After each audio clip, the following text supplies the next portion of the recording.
안녕하십니까. 학업 역량이 확 올라가는 자기주도 학습법에 대해서 강연할 광덕 김종호입니다. 광덕은 제 호고요. 제 이름은 김종호입니다. 제 고향은 이제 경북 경산인데요. 중학교 때까지는 경산에서 학교를 다니다가 이제 고등학교 때는 포항으로 유학을 가게 됐다가 이제 대학교와 대학원을 다 서울에서 마쳤습니다.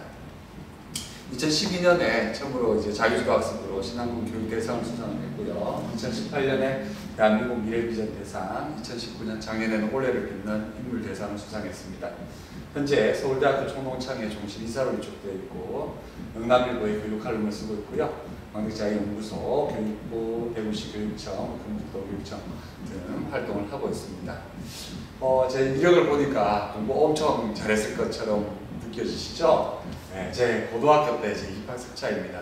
제가 252명 중에 244등으로 입학을 했는데 불과 2개월 후에 제가 도학력평가에서 3등을 했습니다.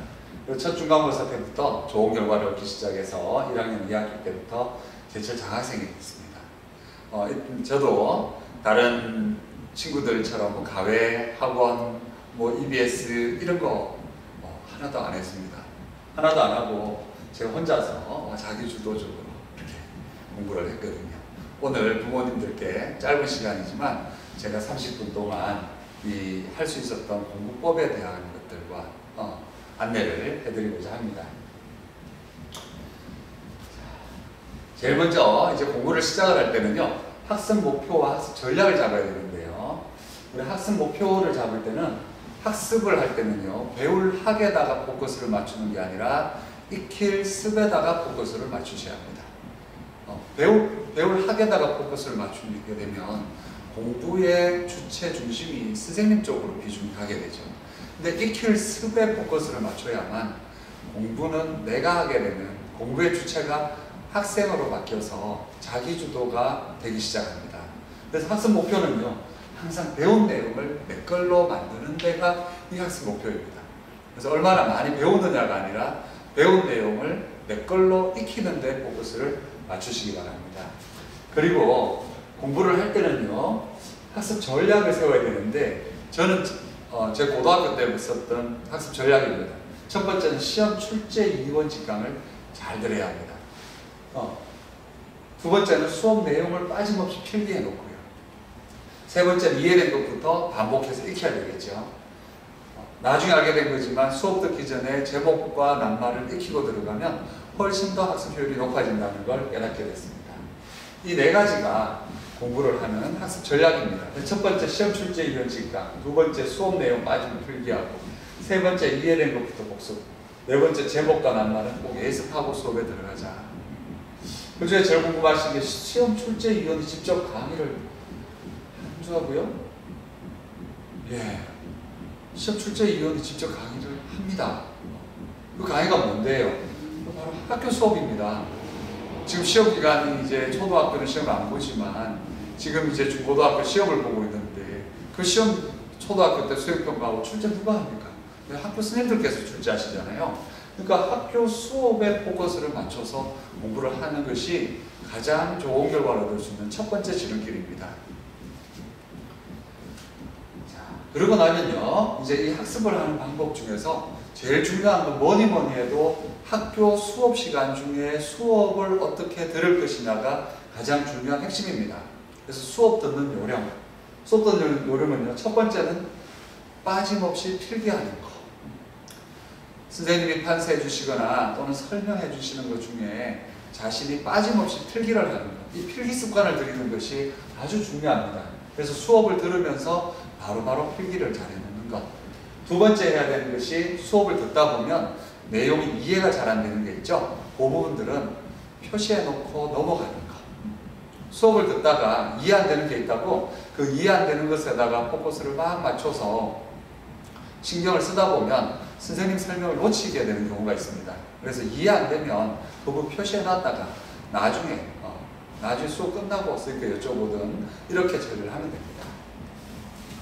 세 번째로 가장 중요한 것은 수업을 들을 때 이해가 되느냐 안 되느냐의 포커스를 맞추는 게 아니라 수업 시간 중에 수업을 들으면서 그 내용을 다 익히겠다라고 생각을 하고 수업 시간에 수업을 듣고 필기를 하면서 이 부분들을 열심히 익히겠다는 마음으로 수업에 임하는 것이 가장 중요합니다. 이 부분들이 안 되면 수업 듣는 시간 따로, 즉 수업을 그냥 이해에다만 머물러 버리면 수업을 듣는 시간 따로, 애가 공부해야 되는 시간 따로, 그렇게 되면서 학습 시간은 늘어나는데 자신이 학습한 내용은 주는, 학습량은 줄어들게 되는, 학습 효율이 떨어지는 원인이 바로 여기에 있죠. 그래서 수업 시간에 이해가 된다 안 된다에 포커스를 맞추는 게 아니라 이해된 내용들은 다 익히겠다는 마음으로 공부를 하고 이해 안 된 부분은 표시해 놓고 넘어가라. 이게 수업을 잘 듣는 방법입니다. 자, 근데 수업을 들으면서 그 이해된 부분들을 그때그때 다 익힐 수 있냐? 그걸 이제 학습 능력이 높다, 낮다 이렇게 보통 표현을 하는데요. 학습 능력은 이해력, 집중력, 기억력 이 세 가지가 학습 능력의 주 구성 요소입니다. 근데 부모들께서 이 학습 능력 중에서 제일 많이 걱정하시는 게 집중력에 대한 거. 우리 아이가 산만하다고 생각하시는 부모님들이 상당히 많으신 것 같습니다. 그래서 제가 부모들께 여쭤봤죠. 왜 아이가 산만하다고 생각하십니까? 그랬더니 저희 아이가요 진득이 앉아서 공부를 못하고 자꾸 왔다 갔다 합니다. 그러니까 이런 일이 생기고 있는 거죠. 누구야 들어가서 공부해라 하면 애가 쓱 방에 들어가가지고 한 10분 15분 있다가 쓱 나옵니다. 엄마가 왜 벌써 나오는데? 물 빨리 물 마시고 들어가서 공부해. 그럼 또 들어가서 또 좀 있다가 한 10분 15분 또 나옵니다. 또 와 화장실 이렇게 하면서 아이가 들락달락거립니다. 이 아이가 집중력이 떨어지는 산만한 아이일까요? 공부하기 싫어하는 아이일까요? 예, 그렇죠. 얘는 공부하기 싫어하는 아이입니다. 얘 휴대폰 보거나 게임할 때 한번 보세요. 집중력 엄청 좋아요. 요즘 아이들 중에 집중력이 떨어지는 아이들은 그렇게 많지 않습니다. 집중력에 대한 부분들을요, 집중력에 대한 부분들은 이렇게 생각하시면 됩니다. 집중력을 높이는 방법은요, 한 번에 한 가지만 하면 됩니다. 한 번에 한 가지. 이거 할 때 요거 하나만 한다. 즉 여러 개 하지 않으면 한 가지에다가 내 에너지를 쏟아부을 수 있다면 그게 바로 집중력이 높아지는 거죠. 자, 두 번째 걱정 많이 하시는 거. 기억력에 대한. 우리 아이 공부한 거요. 오늘 배운 것도 잘 기억을 못해요. 심지어는 이번 시간에 배운 내용들, 이번 시간에 배운 것도 설명해 보라고 그러면 그 부분도 잘 얘기를 못해요. 그래서 우리 애는 기억력이 약한가 봐요. 그렇지 않습니다. 제가 30초의 짧은 시간 동안에 기억의 비밀을 풀어드릴 텐데요. 부모들께서 제가 불러드리는 아라비아 숫자를 눈을 감고 미간에다가 힘을 딱 모으셔가지고 이 미간에 글씨를 아라비아 숫자 제가 불러드리면 여기다 글씨를 한 번씩 쓰시면서 기억을 한번 해보시기 바랍니다. 자, 준비되셨습니까? 시작합니다. 3, 5, 7, 9, 4, 8, 3, 1, 7, 2, 4, 5, 3, 9, 1. 이거 다 외우기가, 이건 혹시 다 외우신 분 계십니까? 이거 다 외우기가 쉽지 않죠. 근데 이 체험의 핵심 포인트는 몇 개나 기억하고 있는지가 아니고요. 얼마나 많이 기억하고 있느냐보다 이 체험의 키포인트, 첫 번째 키포인트는요. 앞에 숫자들이 분명히 기억이 되고 있었는데 숫자 하나가 더 딱 들어오는 순간 앞에 있었던 숫자들이 지워지는 거. 경험하셨습니까? 이게 가장 중요한 체험 포인트입니다. 우리 뇌는 학습 용량, 기억 용량이 다 차면요. 새로운 걸 안 받아들이는 게 아니라 새로운 걸 받아들이기 위해서 앞에 있었던 내용들을 지웁니다. 그러니까 학습의 효율을 높이려고 하면요, 이 부분들이 기억이 있을 때 다시 반복을 해서 익히는, 복습을 하는 것이 더 효율이 높아질까요? 지금처럼 내용을 많이 배워가지고 그 부분들을 지워지고 난 다음에 다시 공부하는 게 더 효율이 높아질까요? 맞습니다. 바로 첫 번째, 머릿속에 기억에 있을 때 복습하는 것이 핵심입니다. 근데 요즘 아이들은 머릿속에 있는데 왜 복습을 하네요? 그러니까 머릿속에 있기 때문에 복습을 하는 겁니다. 머릿속에서 지워지고 나면 공부 다시 해야 되잖아요. 그래서 머릿속에서 지워지기 전에 복습을 하는 것이 학습 효율을 높일 수 있는 가장 중요한 키포인트입니다. 두 번째 포인트는요, 3, 5, 7, 9. 이거 분명히 기억을 하고 계시죠? 왜 그렇습니까? 네, 규칙을 알고 있기 때문이죠. 홀수, 3, 5, 7, 9. 규칙을 알고 있기 때문에 기억을 분명히 합니다. 근데 혹시 3, 5, 7, 9 다음의 숫자도 기억이 나십니까? 그렇죠? 4, 8 맞습니다. 우리 뇌는 내가 정확하게 기억하고 내가 정확하게 알고 있는 것, 바로 뒤에 이어지는 내용들은 정확하고 오랫동안 기억을 할 수 있습니다. 그래서 이 두 가지 체험 포인트를 가지고요, 우리 아이들의 학습 습관을, 학습 효율을 높일 수 있는 바른 학습 습관을 구축을 할 수가 있는데요. 바른 학습 습관은 바로 예습, 수업, 복습입니다.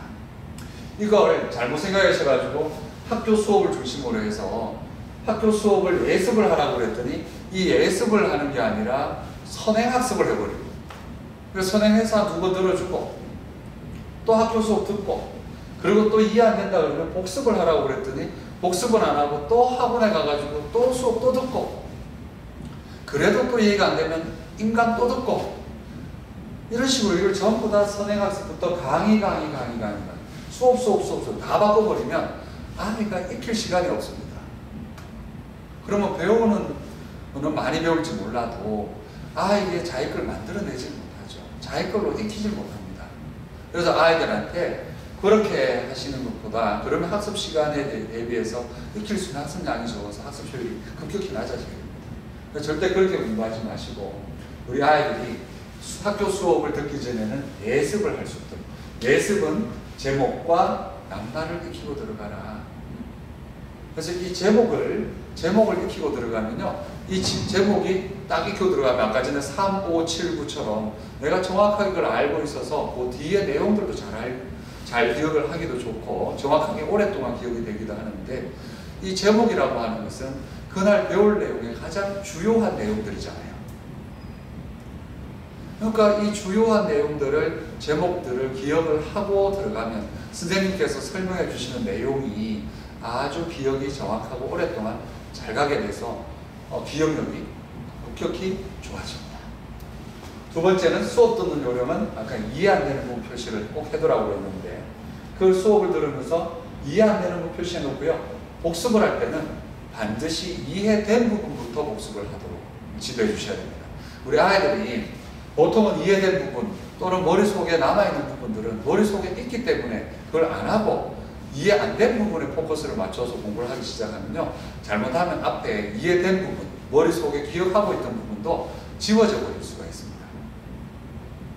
공부를 할 때는요, 반드시 이해된 부분부터 다 익히고 난 다음에 그 다음에 이해가 되지 않은 부분들을 보면, 이해된 부분을 완전히 내 걸로 익히고 난 다음에 이해 안 된 부분을 보면 이해하기가 훨씬 더 쉬워집니다. 그래서 학교 수업을 중심으로 해서 제목과 낱말은 꼭 예습을 하고 들어가고, 복습을 할 때는, 수업을 들을 때는 다 익히겠다는 마음으로 빠짐없이 필기하고, 복습을 할 때는 이해된 부분부터 공부를 해라.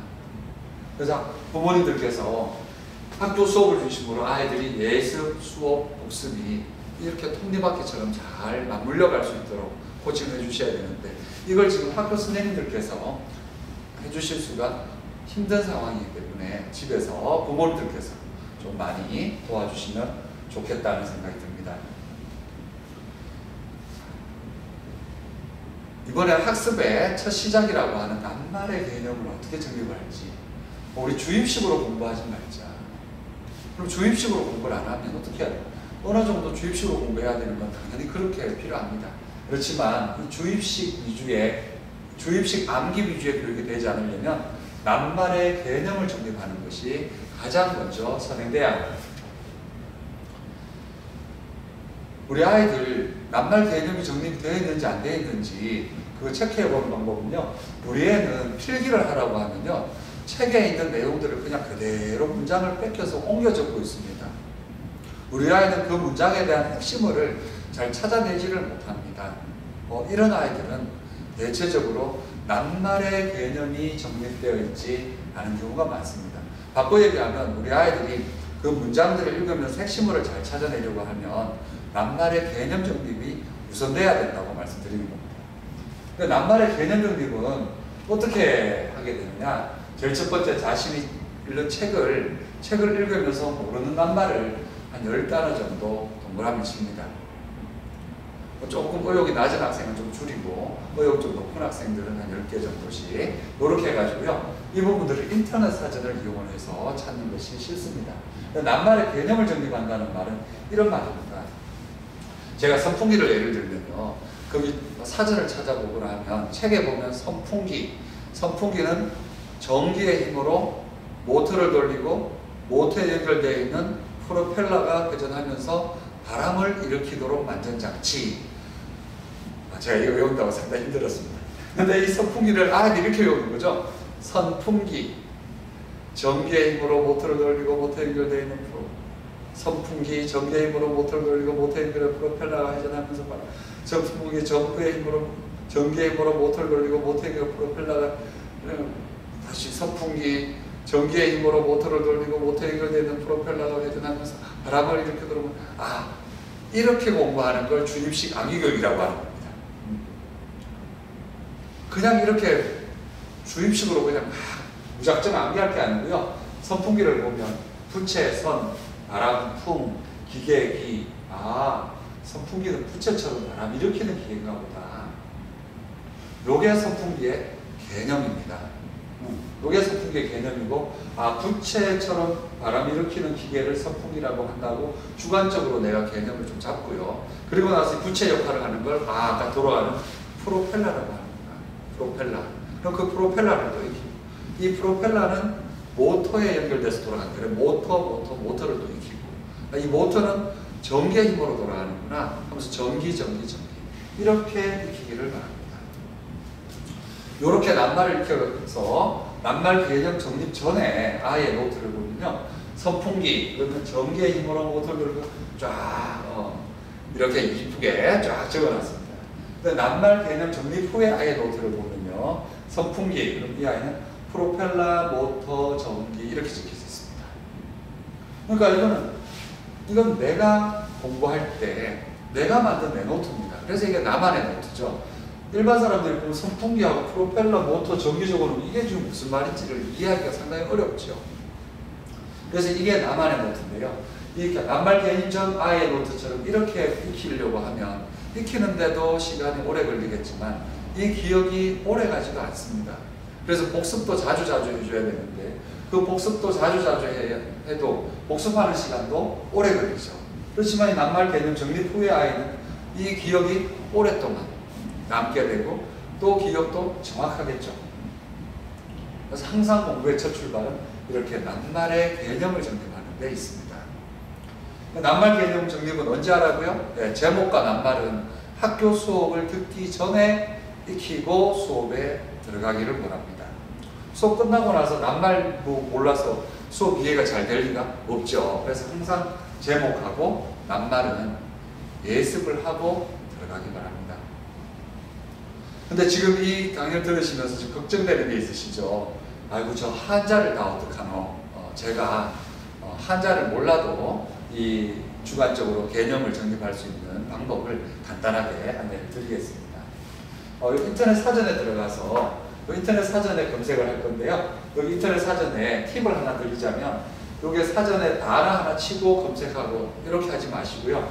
내가 찾고자 하는 단어를 방더 하나 띄우고, 자기 띄우고, 주도 띄우고, 연구소 띄우고, 이렇게 단어들을 하나씩 띄우면서 내가 찾고자 하는 단어들을 이렇게 하나씩 이렇게 해서 쭉 입력을 하신 후에 그 다음에 검색을 누르시면 단어들을 한 번에 이렇게 찾을 수가 있습니다. 지금 여기서는 이제 학습에 대한 게 제일 문제 있습니다. 이 학습을 클릭을 해서 올라가면요, 이게 지금 학습이라고 이렇게 뜹니다. 그럼 이 낱말 개념 정립을 할 때는 이 학습에 있는 이 한자를 클릭을 하시면요, 클릭하시면 이렇게 한자 창이 뜹니다. 그래서 한자를 몰라도 여기 있는 사전식 용어 풀이를 참고하셔가지고 단어를 찾고 이게 배울 학이구나, 배울 학자구나, 이렇게 연습을 하시면 하기가 수월합니다. 그 다음번에는요, 이제 낱말의 개념을 정리하고 난다면 이번에는 지역적으로 공부하지 말고 체계적으로 학습해라. 그 체계적으로 학습하는 방법을 간략하게 안내를 드리겠습니다. 체계적으로 학습을 하는데 거기에 대한 방법은요, 제가 트리노트라고 이름을 지었습니다. 이 트리노트는요, 나무 가지처럼 이렇게 이게 초등학교 5학년 건데요, 대제목을 여기다 쓰고 중제목 쓰고 소제목 쓰고 그 밑에 내용 쓰고 이렇게 나무 가지 형태로 이렇게 가지시게 하듯이 이렇게 써요. 이게 지금 A4지를 가로로 눕혀서 쓴 A4지 한 페이지를 지금 여기다가 예시로 보인 겁니다. 근데 이 아이가 이 부분들을 지금 이렇게 지금 써놨는데 보니까 제목을 너무 이렇게 길게 쓰다 보니까 내용을 써야 되는 공간이 오른쪽으로 너무 치우쳐져서 전체적으로 공간 활용도가 떨어지기 때문에 이 아이에게 두 가지를 보충해줬습니다. 첫 번째는 제목을 이렇게 두 줄, 세 줄로 써가지고 공간 활용도를 높이는 거 하나. 두 번째는요, 거기에 있는 문장들을 길게 쓰지 말고 좀 불필요한 부분들을 좀 줄여서 그렇게 해서 문장을 조금 더 다듬도록 이렇게 두 가지를 보충했습니다. 근데 이 아이한테 이번에는요, 낱말의 개념을 정립한 다음에 노트를 만들도록 했더니 이렇게 노트가 이렇게 더 심플하게 내용들이 이렇게 줄었습니다. 그래서 집에서 부모들께서 이 트리노트에 대한 것들을 해주실 때는 이렇게 낱말을 익히고 난 다음에 이렇게 정리를 하면 제일 좋을 것 같습니다. 자, 근데 이 트리노트를요, 작성을 하려면 제일 먼저 제목을 숙지해야 되는데 제목은 항상 대제목부터 시작을 해서 대단원 제목부터 꼭 익히고요. 그 다음 두 번째 중단원 제목을 익히고 그 다음 세 번째 소단원 제목이고, 그래서 반드시 대제목, 중제목, 소제목 순서로 제목을 익혀야 합니다. 이렇게 제목만 익히면요, 학습할 내용에 대한 부분들의 흐름이 아주 쉽게 파악이 되고, 이 제목을 익히는 것 자체가 바로 체계적인 학습의 가장 주요한 요소가 됩니다. 그래서 반드시, 근데 방금 말씀드렸던 제목, 이건 언제 익혀야 된다고요? 예, 학교 수업 듣기 전에 익혀야 됩니다. 학교 수업 듣기 전에. 그리고 학교 수업을 들으면서는 아까처럼 트리노트 작성하기가 쉽지 않죠. 학교 수업 들을 때는 수업 노트에다 열심히 필기해 놓고요. 이 트리노트는 바로 그 복습을 할 때, 학교 수업 시간에 정리할 수 있으면 더 좋지만 그렇지 않으면 수업이 끝나고 나서 복습을 할 때 정리를 합니다. 이 트리노트를 작성하는 요령은 첫 번째, 책을 보고 옮겨 적는 게 아닙니다. 대제목을 익히고 대제목을 쓰고, 중제목을 익히고 중제목을 쓰고, 그래서 익힌 후에 써야 됩니다. 두 번째는요, 제목은 절대 빠짐없이 다 써야 합니다. 제목은 빠짐없이 쓰고요. 세 번째는 아까 전처럼 간략하게 작성을 해둬야 됩니다. 간략하게 작성을 해두고 자주자주 복습을 해야 되겠죠. 그래서 이 트리노트를 활용할 때는 잊어버리기 전에 자주자주 복습을 하도록 유도해 주시기 바랍니다. 근데 우리 아이들한테 이걸 공부를 지금 제가 공부법에 대한 것들을 지금 안내를 좀 해드렸는데 이 부분들을 우리 아이가 실천을 잘하게 하려면요, 지금 이 얘기를 한번 들어보시기 바랍니다. 여기 두 아이가요, 아빠 구두를 닦고 있는데 첫 번째 아이는 구두 닦기 조기 영재 교육을 받고 왔는지 아빠 구두를 너무 열심히 잘 닦습니다. 근데 두 번째 아이는 굉장히 서툴러요. 첫 번째 아이의 마음속을 들여다봤더니 빨리 아빠 구두를 닦아서 엄마한테 검사받고 용돈처럼 받아가지고 아이스크림 사 먹으러 가려고 열심히 구두를 닦고 있습니다. 근데 두 번째 아이는 마음 보니까 내가 지금까지 엄마 아빠가 나한테 이렇게 잘해주셨는데 내가 엄마한테는 설거지도 도와드리고 청소도 도와드리고 할 수 있었는데 아빠한테는 특별히 해드릴 수 있는 게 없을까 생각하다가 이거 아빠가 구두 닦던 모습이 생각이 나서 내가 아빠 구두를 한번 닦아드려 봐야지 하고 구두를 닦고 있습니다. 어느 날 두 아이 앞에 구두 닦기에 달이 나타났습니다. 내가 너희들에게 구두를 더 반짝반짝 잘 닦을 수 있는 방법을 가르쳐 줄게. 첫 번째 아이가 말합니다. 엄마, 아빠 구두 물광 내는 거 이거 엄청 힘들거든? 아빠 구두 물광 내주면 2,000원 주나? 아빠 구두 닦는 건 1,000원으로 원칙을 정했잖아. 그래? 그럼 말라고 힘들게 물광 내는데? 그걸 힘 던져버려. 두 번째 아이는 비록 아빠 구두에 코앞밖에 닦지 않았지만 1분, 2분 문질러 보니 반짝반짝 광이 납니다. 5분, 10분, 힘이 들어서 좀 쉬었다가 30분, 1시간 아빠 구두를 다 닦았습니다. 분명히 두 아이는 다르죠. 첫 번째 아이는 진정 구두를 닦고 있는 게 아니지요. 이 아이는 자신의 욕심을 채우기 위해서 용돈을 받아서 아이스크림 사 먹을 생각에 용돈을 받는 게 목적이지 구두를 잘 닦는 게 목적이 아니잖아요. 이 아이가 구두를 10번 아니 100번을 닦는다고 해도 이 아이가 그 구두를 닦으면서 그 기쁜 마음이 생기고 성취감이 깃들까요? 그럴 수가 없죠. 그런데 두 번째 아이는 엄마 아빠에 대한 고마움을 가지고 아빠한테 아빠 구두를 내가 한번 닦아드려야지. 이 아이는 아마 구두를 한 번밖에 안 닦아서 치더라도 분명히 이 아이는 그 구두를 닦으면서 오는 기쁨과 성취감을 맛봤을 겁니다. 우리 아이들이 자기주도적으로 공부를 하려고 하면 바로 이 감사한 마음, 두 번째 아이처럼 돼야 공부가 되는 거죠. 성적 욕심도 욕심입니다. 성적을 내기 위해서 공부를 하면 아이들이 그 성적을 내기 위해서 공부를 하는 것이 잘못은 아니지만 그 아이가 성적을 어떻게 하면 적게 하고 적게 해서 성적을 낼까에 대한 고민을 하기 시작하면 아이가 의존형으로 자꾸 바뀌고요. 자기주도적으로 공부를 하기는 어렵습니다. 그 의존형으로 되어 있는 아이들은 낱말이 켜라, 뭐 내용 익히자. 그럼 이 아이는 의존형 아이들의 특징이 있습니다. 익히는 걸 싫어합니다. 어떻게 하면 내가 안 익힐까를 고민합니다. 이 아이들은 내가 어떻게 하면 적게 익히고 성적 낼까만 고민을 합니다. 그런 아이한테 제가 오늘 말씀드리고 안내드렸던 이 자기주도 학습법은 별 의미가 없습니다. 자신이 공부를 하려고 하는 아이한테 이 자기주도 학습법이 필요하지, 이 아이들이 그런 마음이 없는데 의미가 없죠. 이 아이들이 자기주도적으로 공부를 하게 하는 것이 이 공부법보다 더 중요합니다. 아이가 자기주도 공부하게 하려면 방금 구두 닦는 두 아이를 보고 계시듯이 아이의 마음속에 감사하는 마음을 가지고 공부를 해야 됩니다. 그래서 우리가 콩 심은 데 콩나고 팥 심은 데 팥나듯 항상 욕심에는 불행이, 감사하는 마음에 행복이 싹 듭니다.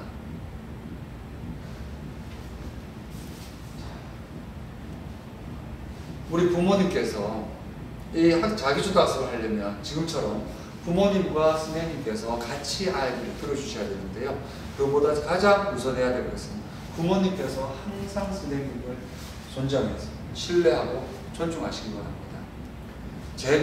저 어릴 때 공부할 때, 중학교 갈 때 이런 공부법 몰랐습니다.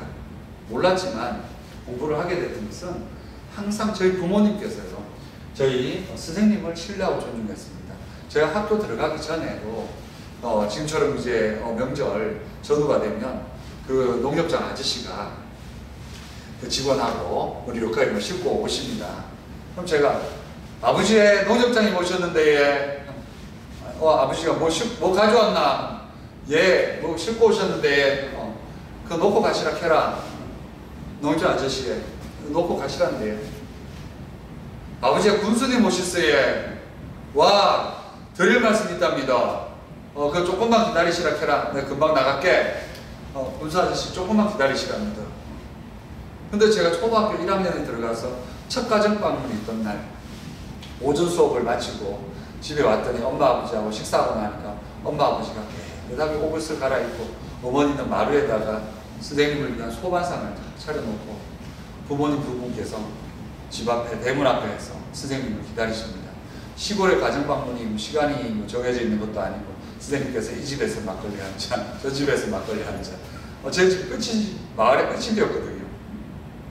근데 저는 그렇게 기다리고 있으면서 저희 부모님께서 한 번도 앉아서 선생님을 기다리고 있는 모습을 본 적이 없습니다.